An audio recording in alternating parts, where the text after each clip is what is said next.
TNPSC previous year கேட்ட இந்த problem பார்க்கலாம். If a plus b by c equal to b plus c by a equal to c plus a by b. So இது மூணுமே equal to கேன்னு கொடுத்துருக்காங்க. Then k is k value கண்டுபிடிக்கணும். இப்போ first சிங்கிளாக கேக்கு ஈக்குவேட் பண்ணிக்கலாம். First a plus b by c-யை கேக்கு ஈக்குவேட் பண்ணும்போது a plus b equal to c கேன்னு கிடைக்கும். சேம் வே இந்த செகண்ட் டேர்மோட கே ஈக்குவேட் பண்ணும்போது b plus c equal to a into கேன்னு கிடைக்கும்.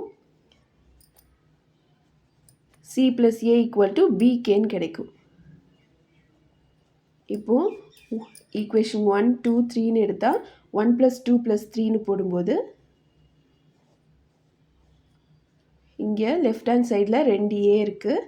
So 2a plus 2b plus 2c equal to ck plus ak plus bk. மூணுத்துலேயும் k இருக்குது, காமனாக எடுத்துடலாம். a plus b plus c. இங்கே 2 காமனாக இருக்குது, எடுத்துட்டா a plus b plus c equal to k into a plus b plus c. இப்போது a plus b plus c ரெண்டுத்துலேயும் காமனாக இருக்குது. k is equal to 2. Option C is the answer. Thank you for watching. Subscribe for more videos.